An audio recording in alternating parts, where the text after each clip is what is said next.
Hi, my name is Sucharita Tyagi. I'm a film critic and I'm on a podcast, Chai with Champs, with Ritika Agrawal. So happy to be here.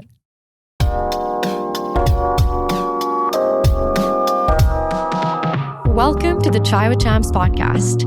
This is the center stage for South Asian cinema.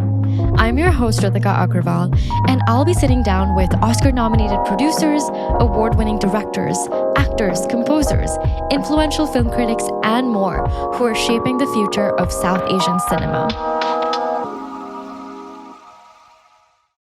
Chai with Champs is sponsored by Sunblue Sound, a visionary audio production company that specializes in post-sound for visual media. Hi, everyone, and welcome back to the Chai with Champs podcast, Season 3. We're here with a very exciting guest. Please join me in welcoming Sucharita Tyagi. Hi.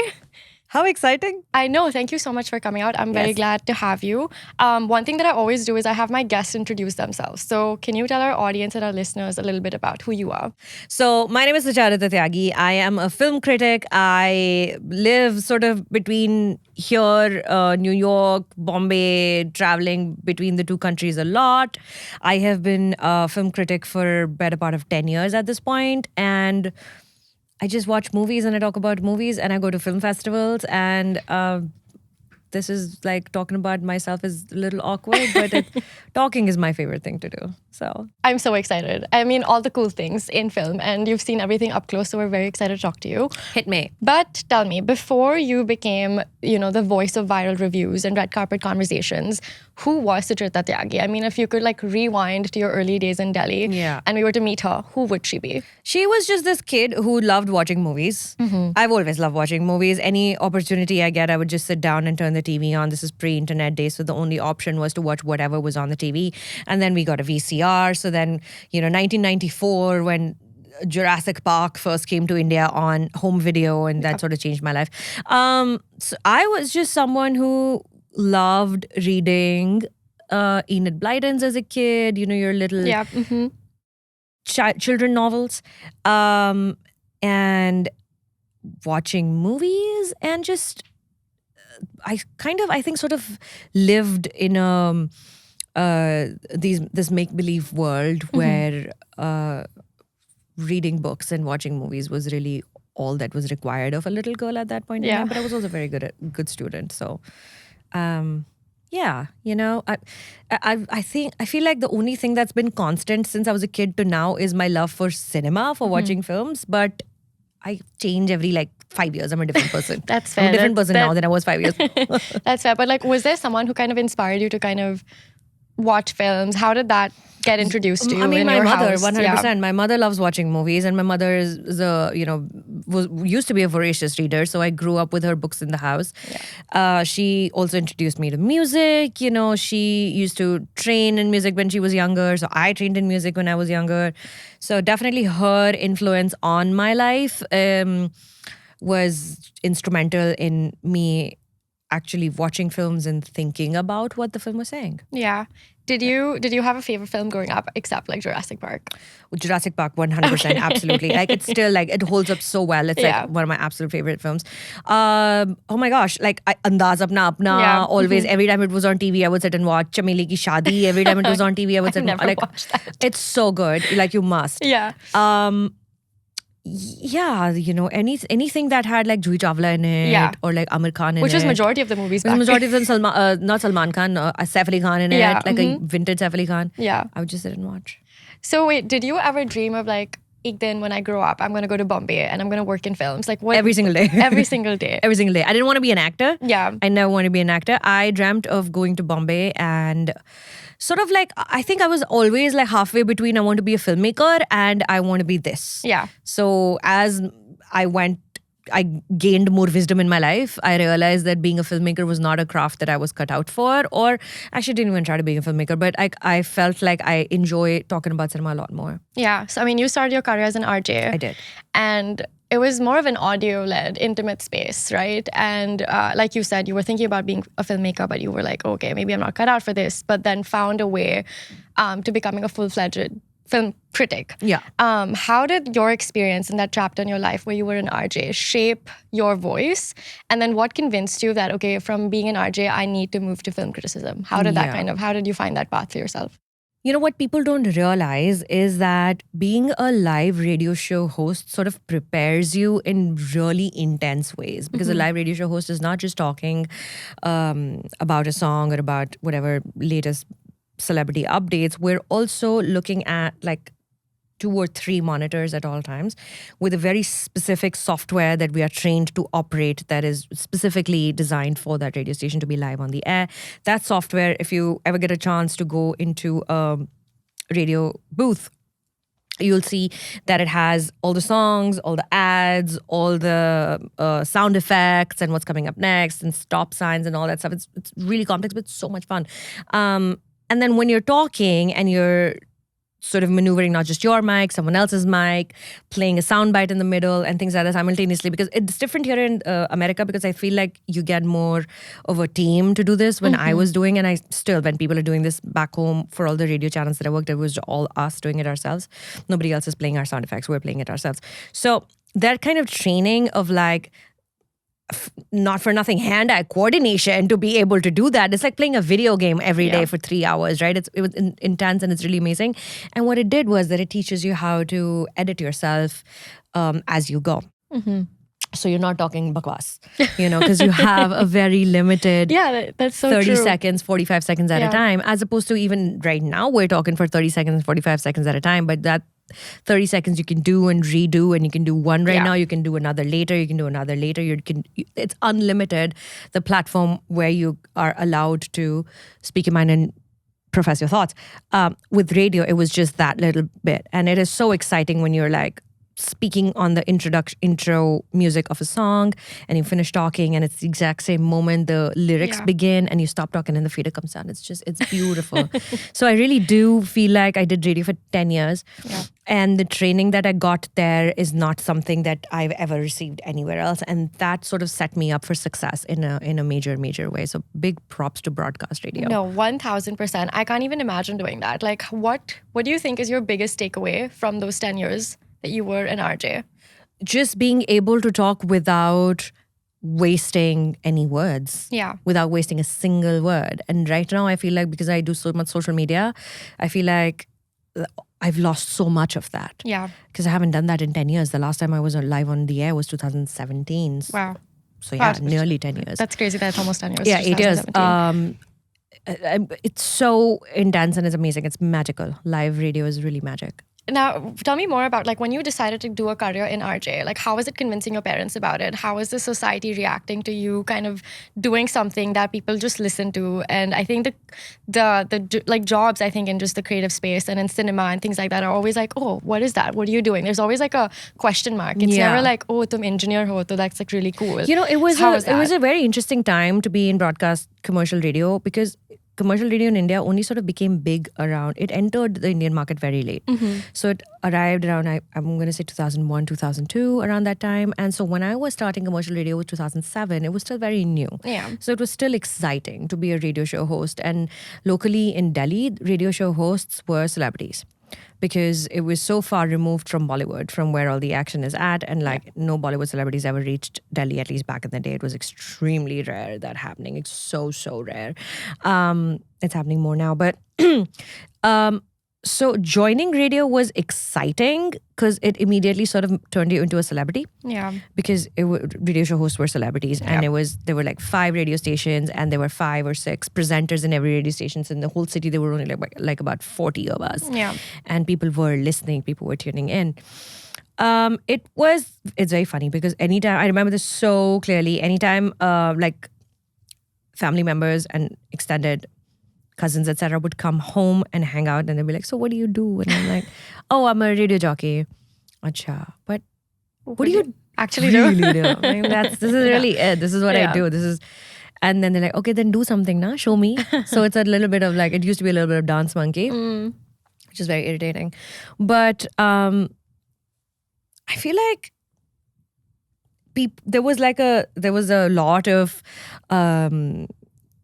respect attached to it when I was doing it. And I was very young. I was 19 when I started doing radio. Wow. I just sort of fell into it. And I was like the most popular kid amongst my friends. Like everyone was like, oh my God, you're I want to be friends with you.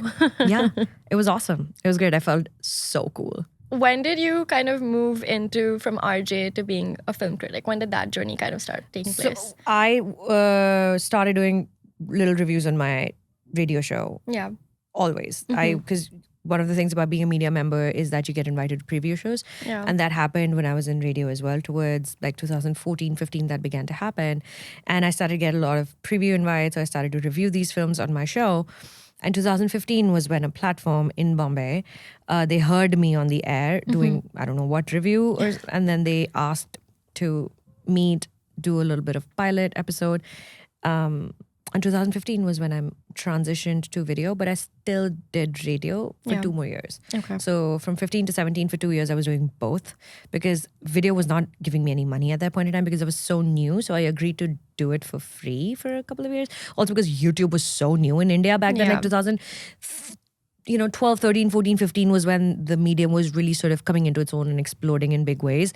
And the platform that I started to work with was one of the first ones to start doing movie reviews on YouTube. So it really caught on, but I did that and radio simultaneously for 2 years because I did not want to let go of that paycheck that I had. What I think is so wild is that you established yourself for 10 years, but still have to kind of had to prove yourself again because it was a new format. Completely different medium, Yeah, despite having the reach, despite kind of doing it. I think live is way tougher than like editing. 100%. Yeah, so I think it's crazy that you had to reestablish yourself and do things for free. Yeah, to prepare a 1-minute video, you know this, you have like 3 people working on it. Yeah. You even if you write it yourself, even if you shoot it yourself, maybe you're not editing it yourself, maybe somebody else is editing it. And then there's like social media managers who are like, all right, what time this is supposed to go up? What is the thumbnail supposed to look like? What is the caption supposed to look like? Are we using hashtags anymore? What is in trend right now? Are we trending? Are we using a trending audio? For radio, it's just you and maybe one producer. So if you're doing the morning drive time show and the evening drive time show, and I'm strictly talking about India here because I don't know how these things function here. I feel like there's more of a system here. But in India, if you had the morning drive time, which was like 7 to 11, and evening drive time, which began at 5 and went on till like 10 or 9, 5 to 9, then you get like a producer and an intern. But if you have the afternoon show 11 to 2 or 2 to 5, you're on your own. You're doing your own writing. You're doing your own guest coordination, your own talking, interviews, editing. It's all, and it's so great. I love it. Like the reason why I was able to pick up video editing so quickly, because I started doing that also a couple of years ago for myself just for fun, was because I did so much audio editing for my show in radio, and it's muscle memory. Absolutely. And so I think that's your Ghar Se movie movie review. Yeah. And that started during the pandemic, right? Yeah. Yeah, so it's like you finding something Homework to do. karke aaye hain. Very nice. Thank you. So you started that during the pandemic. I'm guessing like what was your inclination? Like why did you think I have to do this? I have to build a portfolio for myself. Yeah. It's almost giving the trend of DIY and then climbing the ladder. But then you've also climbed that ladder of DIY videos to going on red carpets, not just in the US, but then now going to Cannes as well. Yeah. And beyond. So how did you kind of decide that for yourself? And then how did you climb that ladder? Sister, it is still very DIY. Not much has changed. Like I was doing it by myself. Now I have 2 people who are doing it with me. So 3 people. Okay. It's still very DIY. Yeah. So in the pandemic, reviews dried out because films were not coming out, right? Yeah. Nothing was releasing for like a month and a half.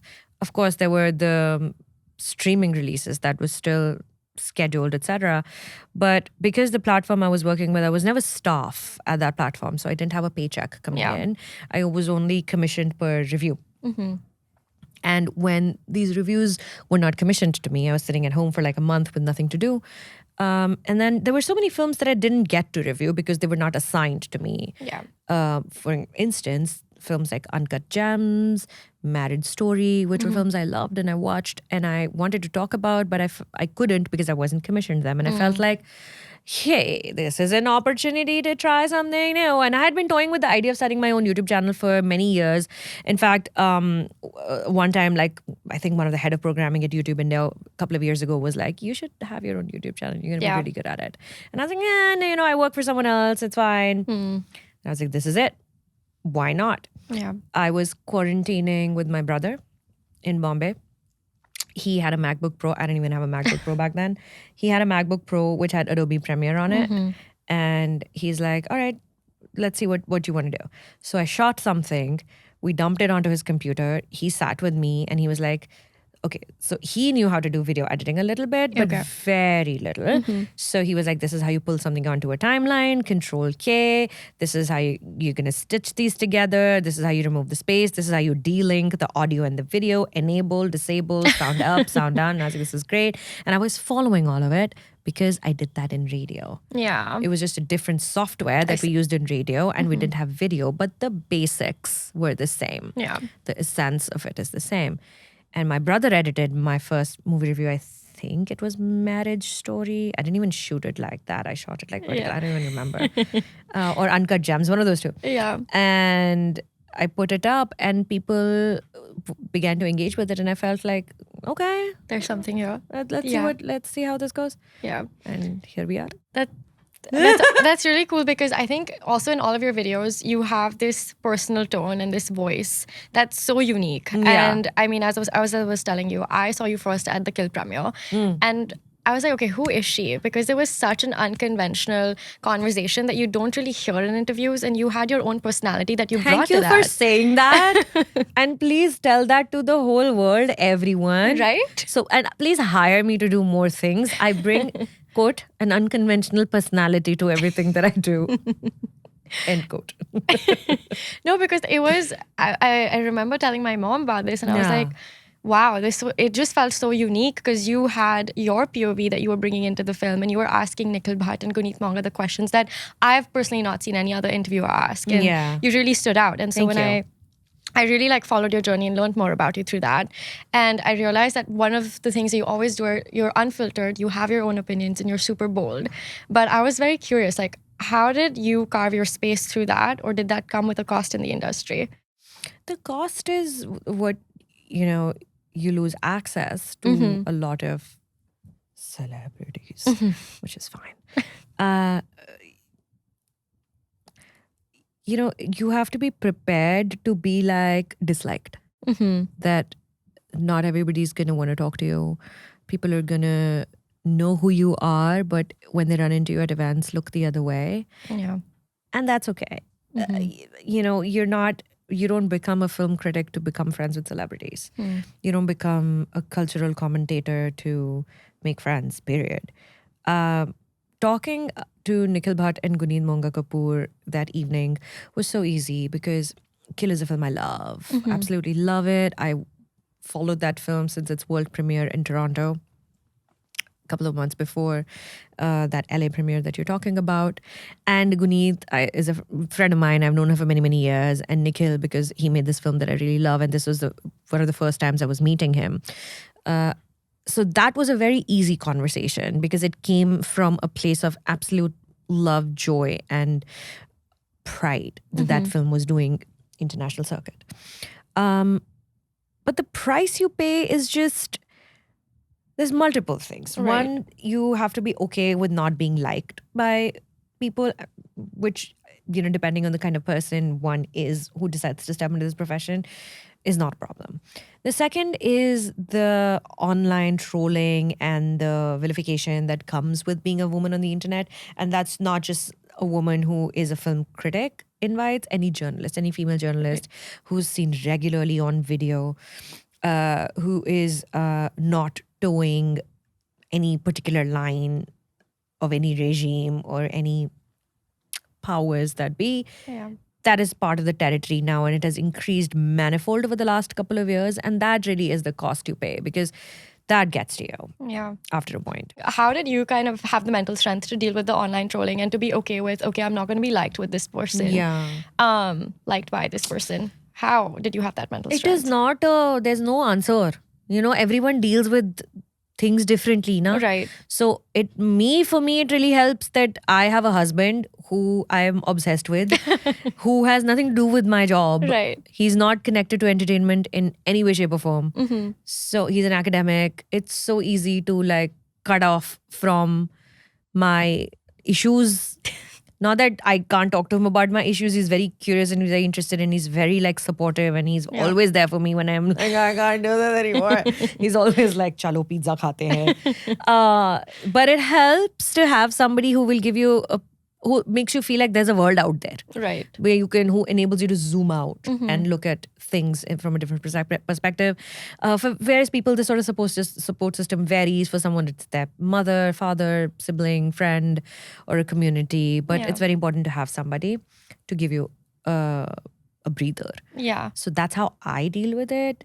Alcohol used to help.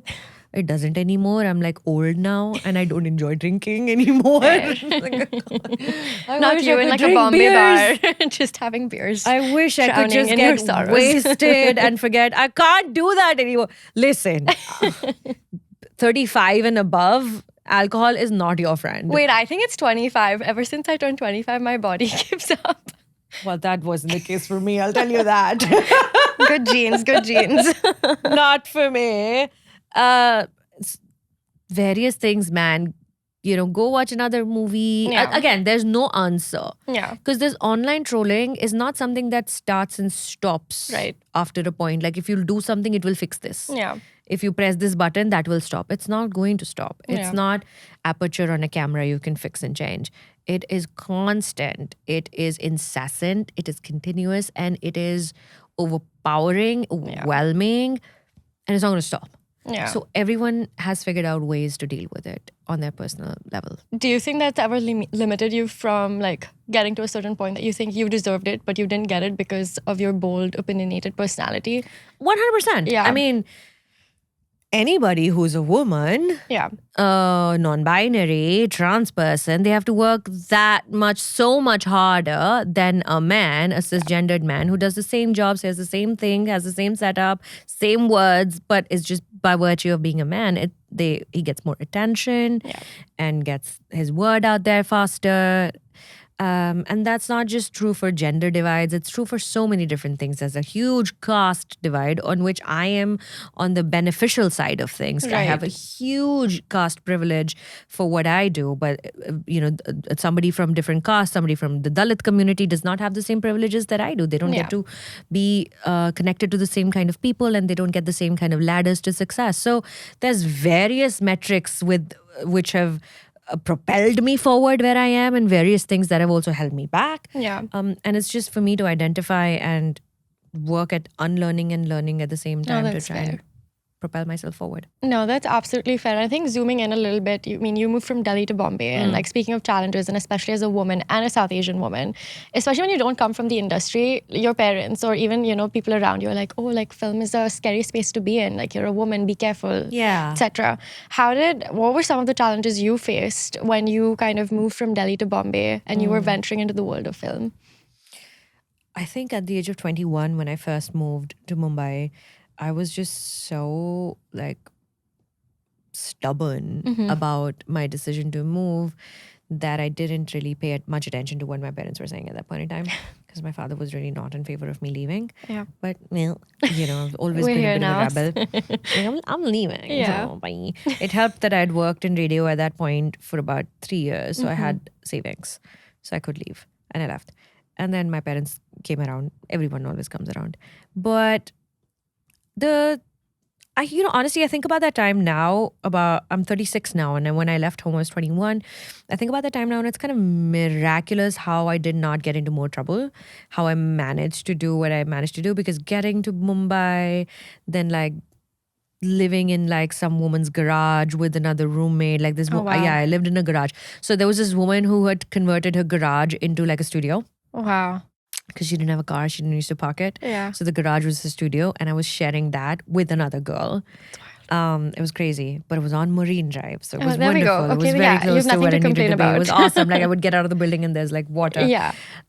So pros and cons. But I look, and then getting evicted from that for various reasons, and then finding a broker and finding an apartment at the age of 21. I think about that now, and I'm like, that was fucking resilient. 1000%. Yeah, so resilient.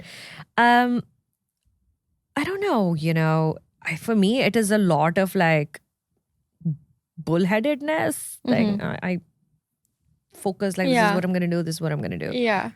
and just doing that. I mean, from someone who's also not a part of the industry, we were always told ki, someone's going to take advantage of you. Yeah. Like, But see, I never wanted to be an actor. Huh. So that fear my parents did not have. Okay. But still, like, Bombay scares you. Like, Bombay is very scary. the world of entertainment is like scary at the end of the day. Terrifying. Yeah. Nobody's out to look out for you. I also got very lucky in various ways. I didn't find myself in a lot of dangerous situations. Good, yeah. A few, as everyone does. Yeah. You cannot be a woman and be like, I've never been in a dangerous situation in my life. Yeah. All of us have around men in various professional and personal settings. But I got extremely lucky. But also, I did not want to be an actor. So I did not have that fear of being taken advantage of as a young girl whose thing was to be vulnerable.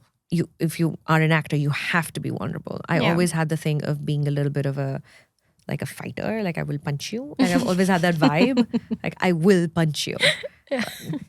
Stand back. Yeah. But also because I entered entertainment from the journalism side of things. That gives you a huge layer of protection as well. Yeah. At least from like lecherous people a little bit. Because when I finished my postgraduate degree in Bombay, which is why I moved to Bombay in the first place, I went back to doing radio because that's the only thing I knew how to do. That was my skill set. Yeah. And doing radio in Bombay was very exciting because it was the belly of the beast. I went back to doing that. I did that for 6 more years. And that's when I sort of cut my teeth as a journalist in Bombay, despite having been a journalist in Delhi, but like a radio journalist in Bombay, going out, meeting people, attending film festivals, doing radio shows, all of that wonderful stuff, meeting all the biggest movie stars.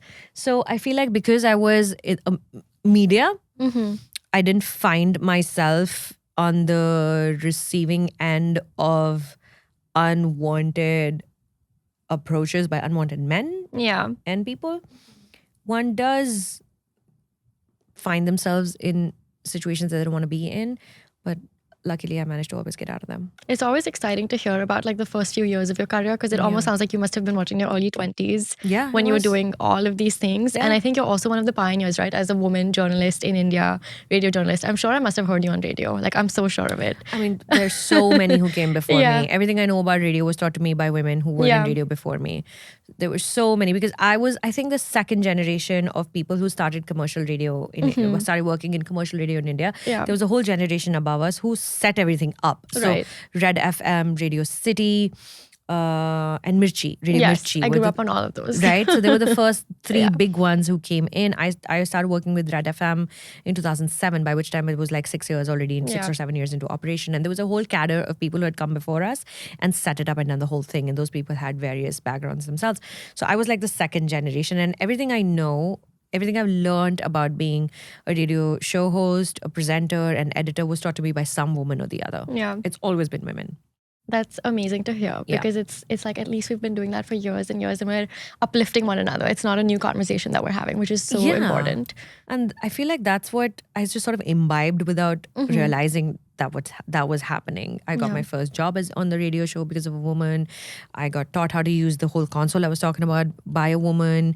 I got protected when I was in an uncomfortable space by a woman. Yeah. I got hired into another position by a woman. I got a promotion through a woman, all of it. You also have this huge image back home, right? And so how are you bridging the gap between the East and the West? How do you think you're doing that? Before we continue with the episode, I want to give a huge shout out to our official show sponsor, Sunblue Sound. If you've not heard of them already, they are an incredible audio production company that specialize in post-sound for visual media. They've worked on a range of projects, from ad spots to television series to films that have been streamed on Amazon, Tubi, and in film festivals across the nation. The coolest part, this episode that you're listening to or watching right now has been mixed and edited by Sunblue Sound. Ravi, the owner, is a dear friend of mine, and I can vouch that he truly cares about his clients and embodies their tagline, engineering sound for visionary creators. If you're looking for audio mixing or sound design, reach out to them directly at team@sunbluesound.com. That's TEAM@sunbluesound.com. Now, back to the episode. I still try to stay as involved as I possibly can. Honestly, most of my work, which I do from here, is about things that are happening back home in India, whether it is about films, whether it was film criticism. Like I'm still very much involved with the Film Critics Guild of India. I am now the vice chairperson. It's awesome. So thank you. I just went back for the awards this year, and it was really nice to be in that room where you had like Payal Kapadia winning a Critics' Choice Award in India. She's won these awards all over the world, but to come back and win a Critics' Choice Award in India was like really amazing to be in that room. And I presented one of those awards to Ranabir Roy, who is the cinematographer for All We Imagine Is Light. So all my work is still very much India focused. And because of this fast speed internet that we now have all over the world, it's very easy to do that. I don't feel like I am cut off. I am cut off from the physical spaces of not being able to go to those preview shows on Thursday, but then I'll go watch them at AMC on a Friday here. I have AMC stubs. It's a great loyalty program. A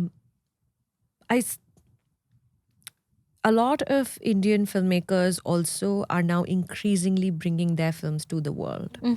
And that is a good place to be for me. I enjoy being in that space, like you saw at the Q&A at Kill, which is how we connected. You saw my work there because that film made the journey outside. And because I happened to be outside and I happened to already be connected with the film because I had watched its premiere and loved the film, I happen to be here who can enable these conversations, contextualize Indian cinema to this side of the world is really what something I'm passionate about. So that's why I go to these film festivals. I talk about the films that are there. And it's just an exciting time to see Girls Will Be Girls just won an Independent Spirit Award, which is so big. It's so major. Cactus Pears won the big dramatic jury prize at Sundance in January this year. Girls Will Be Girls had won 2 prizes last year. The film at Lincoln Center, I think, is playing a couple of films from India right now.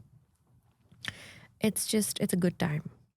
I absolutely love that. Would you say that there's a wave of Indian independent filmmakers versus our Bollywood dhamakas that are amazing, but I feel like there's this rise of independent filmmakers who've been working so hard and so tirelessly for years, but now they're getting that recognition. And I think with film critics like yourself, you're really giving them that platform because you have your reach through social media and many more other platforms. It's so sad that I even have a platform to provide. These platforms should exist for independent filmmakers. Right. Like, I am an independent individual person. If I tomorrow feel like I don't want to publish on YouTube anymore, my platform's like poof. It's not a system. It's not a publication. It's a small business that I run out of personal passion.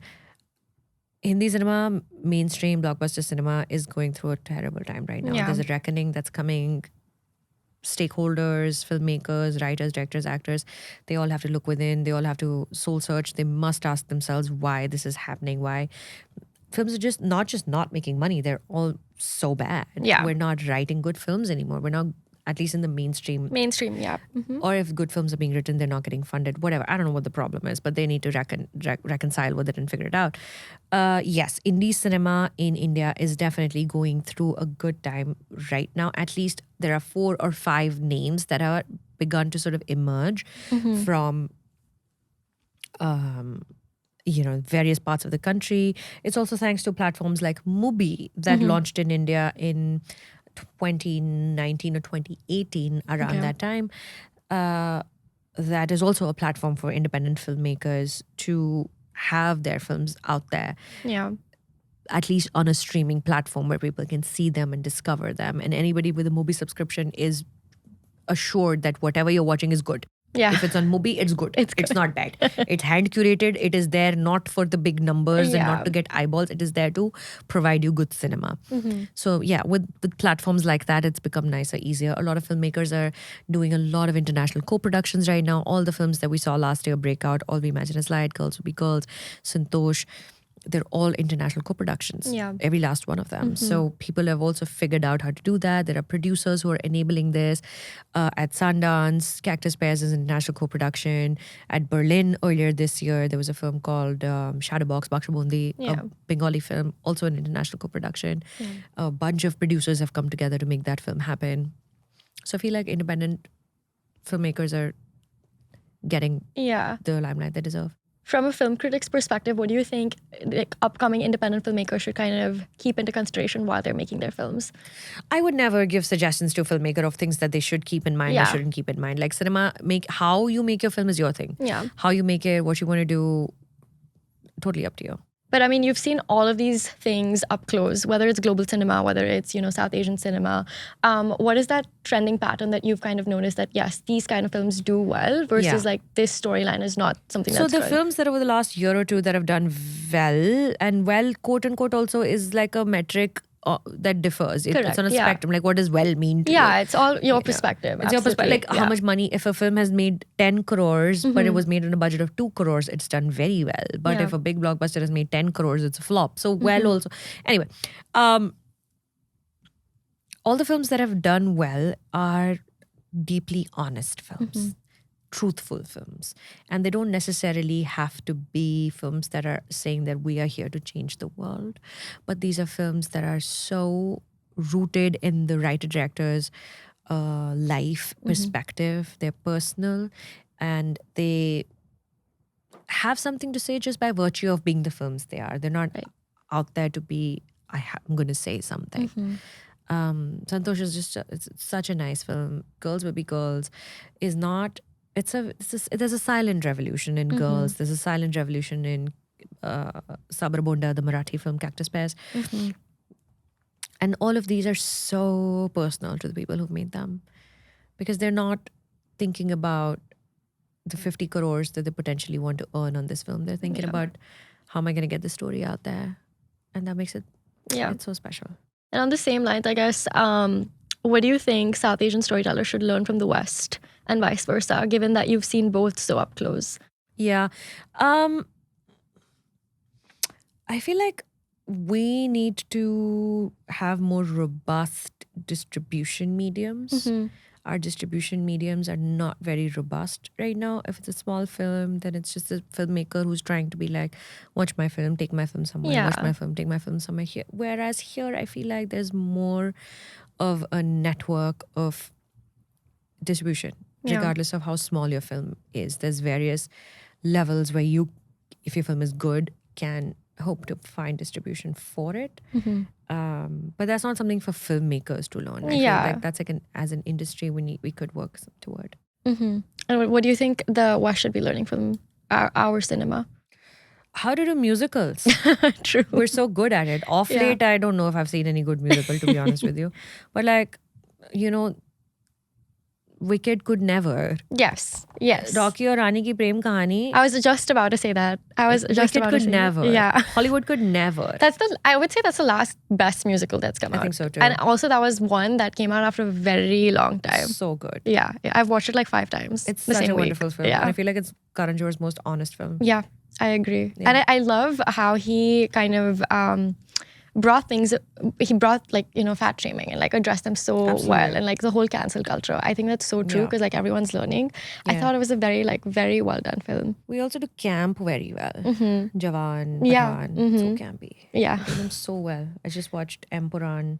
That's a completely different kind of film, but like the first one, Lucifer, we do camp so well. Yeah. बड़े अच्छे से करते हैं. Okay, I'm going to move on to a really fun round. Yes. These questions are basically it's spill the chai. So it's like rapid fire. I'm inspired by Coffee with Karan. I mean, I grew up watching that. So it's the same thing, but nothing too controversial. Okay. First one, this or that. For the rest of your life, if you had to host a live radio show or record a YouTube review, which one would you do? YouTube review. Okay. Complete the sentence. The most underrated Bollywood film of all time is? Oh my God. I can't. No, not right now. I can't think of any right now. The most underrated Bollywood film of all time? Ugh. Because we had this conversation earlier, Chameli Ki Shaadi. Okay, yeah, because I've never heard of that. That's a very good film. Okay. Who's in it? Amrita Singh and Anil Kapoor. Okay, I will watch it. Quick choice. If you could interview any filmmaker, living or dead, who would it be? Martin Scorsese. What challenges you more as a critic? A painfully average blockbuster or a wildly ambitious indie that doesn't quite land? Wildly ambitious indie. Okay. Complete the sentence again. The one film I can watch over and over without getting bored is? Laila Majnu. Okay. Obsessed with it. I am obsessed. I thought you were going to say Jurassic Park. Also Jurassic Park. Yes, Jurassic Park. Okay. I think that's the film I've seen the most Yeah. times, because it just sort of invigorated. But okay, to be fair, in India, that's one movie that used to come on cable all the time. It was I always watched it on playing. VCR. Okay. I remember very clearly. I think it was a Hindi dub even. 1994. My father had brought this fat VCR home, Yeah. this disc that went into it. And I remember just being like, what is this? Okay, hypothetically, if you were to cameo in a movie, which genre would it be?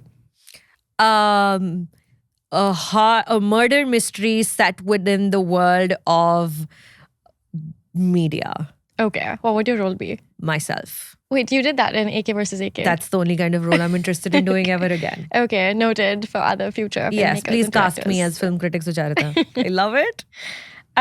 This or that, writing a film script or directing a film. Directing. Complete the sentence again. The biggest misconception about film critics is That we don't enjoy mainstream masala films. okay. Is there? I know apart from Rocky Rani, is there another that you really really enjoy? K3G, man. Okay. I feel like I'm talking about Karan Johar only all the time, but he just does this mainstream masala stuff so well. I mean, Gully Boy. Yeah, we do this stuff so well. I mean, I'm a Crew, Karan Johar- man, Crew that just Yes, came out yeah, last year. yeah. So fun. It was actually a really fun. What a movie. blast! What a Yeah. blast! And they three looked amazing. Yeah, Yeah. blast. Yeah. Okay. Spill the chai. If the Oscars were hosted by film YouTubers, who's taking the mic and who's getting roasted? I'm taking the mic. I'm gonna host the whole thing. Yeah. And everyone is getting roasted. I am up for roasting. Yeah. Everybody's getting roasted as long as everybody's in and agrees to participate in the roasting. Yeah. I think you'd be so good. I would crush it. I think you'd be so good. I would kill it. वो बस मौके नहीं है. Those opportunities don't exist. We shall create them. Let's do We it. shall create them. Let's do it. I'm getting old. I'm not getting any younger. I need to do this like silly shit while I still can. Amazing. Well, that was all for our Spill the Chai round. Awesome. That was amazing. You actually did really well. It's like you came prepared, I know. which right? I'm very shocked about. Very good. So, we've spoken about the industry, your journey, had a fun rapid fire, which was amazing. If you could go back in time now and you look back at your 10-year career, what advice would you give to your younger self? Move out of radio sooner. Okay. I feel like I stayed in that medium for 3 years too long. I feel like I could have made the transition to YouTube in 2012-ish. Second advice would be start your own YouTube channel sooner. Don't work to develop another channel for so long Yeah. as a face, as a talent, when you feel like this is something that you could do on your own. These are the two main things that I feel like I wasted 3 or 4 years. I'm a little behind on it. And another advice would be work harder on your writing skills. I feel like my writing skills, because everything you see on video is obviously first written, but my writing skills, I developed more toward a video script format, even while I'm writing a review. I wish that I had spent 3 years or 4 years working harder on writing better. Yeah. And do you think that in our, in today's social media world, whether it's a filmmaker, whether it's a writer, do you think that they all need to have their own personal brand, given that we're all moving in this independent filmmaking route? Do you think it's important that each person have their own audience? Yeah. Yeah. I would have said that to be true 3 years ago, 4 years ago. Yeah.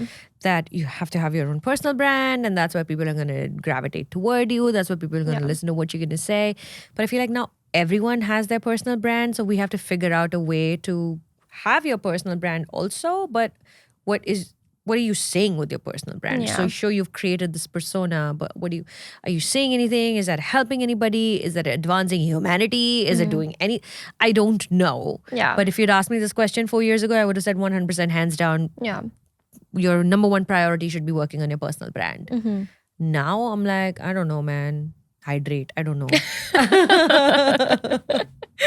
I know you also talk a lot about the things you want to do and you want to continue to do Yeah. in the media landscape.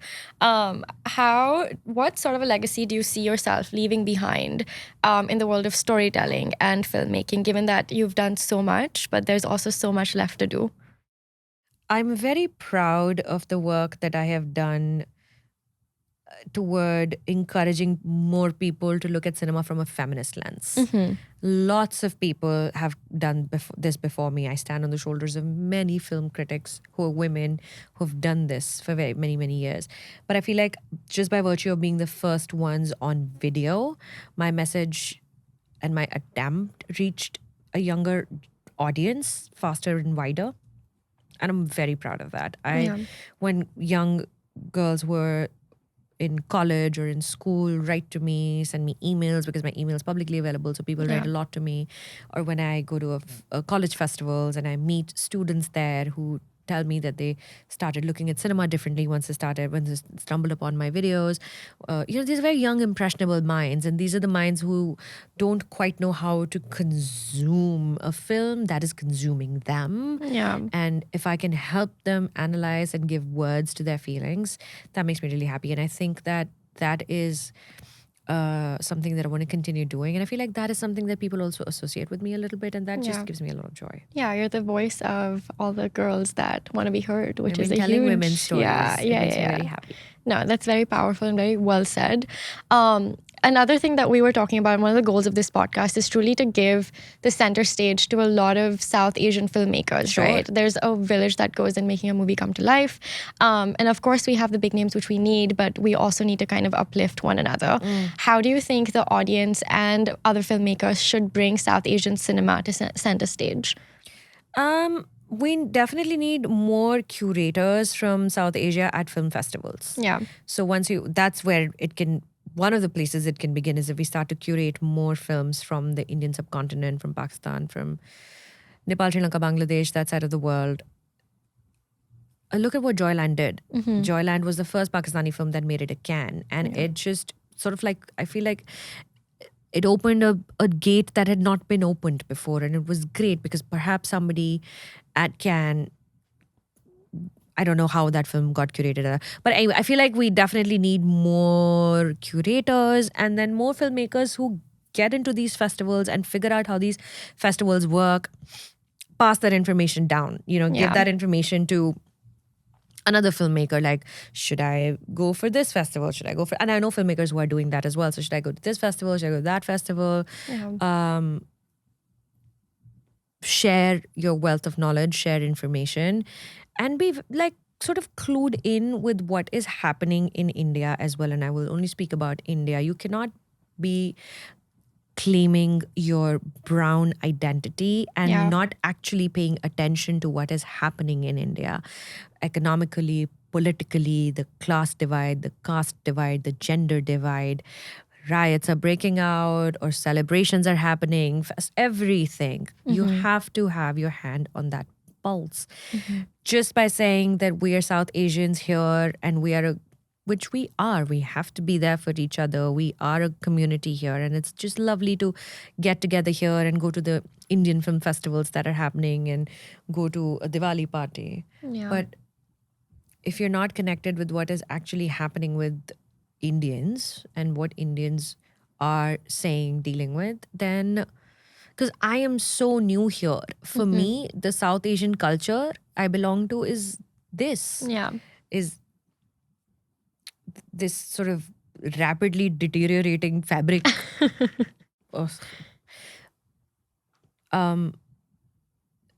Pay attention to what is happening as well. I think that also goes on the lines of like stereotyping our community in the West. How do we avoid that? Because when I don't know if you've experienced this, but like I've been here for like 8 years, and the way you were represented in media is the way you were perceived, but there's so many stories. And it's not just to do with, I mean, we both are from India, right? But our stories are so different and so unique. And I think that diversity, it's not just in ethnicity and color or like whatever that may be, it's really just truly about your upbringing. And so I think storytellers and filmmakers need to tap into what's really happening, not just in the rural parts of India, but also in the urban parts of India, because each story is different and unique in its own way. And also be clued in. Like what, and that's how else are you going to be able to tell what is propaganda and what is good cinema? If you don't know what is happening, then you would not be able to identify. You need to know. You don't need to be a freaking political analyst, right? But you need to be aware of what is happening. 2024 was a big election year here end there. Yeah. We paid a lot of attention here with Kamala Harris campaigning, and all the Indian community was supporting her, around her, and even in the previous election cycle when she was on the vice president ticket, Indian community rallying around her, supporting her, and things like that. And it makes sense because if you pay your taxes here, this is the governance that you're worried about. This is where you vote. But because you're also owning your Indian identity, 2024 was also a huge election year in India. It is important to keep that in your mind as well. 1000%. I feel like we could have another hour-long conversation on that. But before we wrap, do you have anything else to say to the audience? Anything we didn't cover that you want to Give me more work. I need things. No, I'm joking. That's the takeaway from this entire podcast.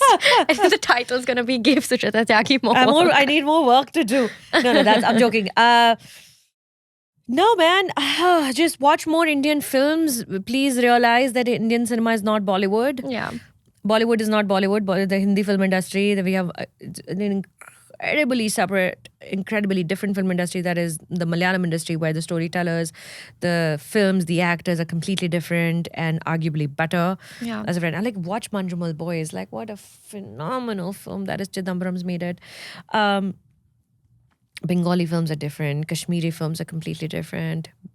So if you want to understand Indian cinema, gather people who speak different languages from India. Do not just have one Punjabi friend and feel like you know what India is about. I love that. Well, thank you so much for being on Try with Champs Season 3. I'm so happy. No, thank you so much for Thank you for having me. This is great. Yeah. Thank you so much for tuning in to the Try with Champs podcast. If this episode sparked something in you, go follow us, share it with your friends and family, rate it, and subscribe for more. I will see you next week, where I sit down with another incredible guest that's bringing South Asian cinema to center stage.